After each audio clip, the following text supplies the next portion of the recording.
Dahil umuulan ngayon, mukhang hindi naman ako makakatakbo. Sasagutin ko lang yung nagtanong sa akin kung bakit daw ba tuwing training or sa mga training nakaka-PR siya. Pero pagdating sa mismong race event, hindi siya nakaka-PR. Well, merong mga iilang rason na pwedeng mai-point out natin dyan. Number one is yung tinatawag na pacing strategy. Pagdating kasi sa race events, masyadong mataas yung adrenaline, yung hype sa mga events na yan. To the point na masyadong nabibilisan natin yung opening kilometer natin, pagsisimula natin. Napapasama tayo sa mabibilis, and then nabibilisan natin na hindi natin nare-realize kasi andun pa yung adrenaline. Pero pag hupa ng adrenaline na yon, syempre, masusunog ka na. Or nagre-resulta yun ng maagang pagkasunog, hindi ka na makaka-recover. Kung makaka-recover ka naman,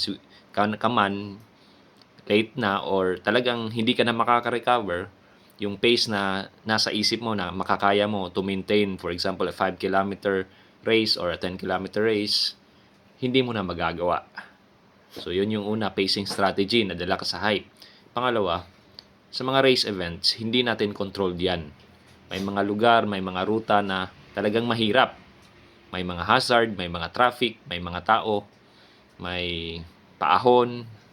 So, talagang medyo mahirap siya kumpara sa mga training natin kung saan kung gusto nating mag-PR, syempre mamimili tayo ng flat na daan, wala masyadong tao, wala masyadong hazard, walang sasakyan.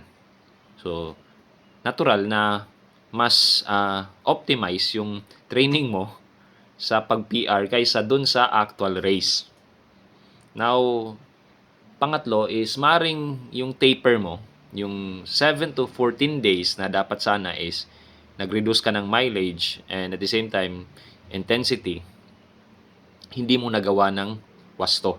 Saka hindi proper yung or nagkulang ka sa tulog, yung nutrition mo hindi rin ganun kaganda. So maring nag-contribute din yun na hindi ka naka-PR sa actual race event. So, maring yung mga ganong bagay. Now, kung ako yung tatanungin, hindi ako nag-PPR sa mga training. Hindi ko trip yung mga ganon. Sa actual race event talaga ako. Sinasakyan ko yung hype. Pero at nasa isip ko, yung opening kilometer ko talaga is controlled lang. Yes, mabilis siya kaysa sa usual pace ko na plano. Pero, controlled. Kumbaga, yung iniisip or yung sinasabi ko, usually controlled chaos. So, yun lang.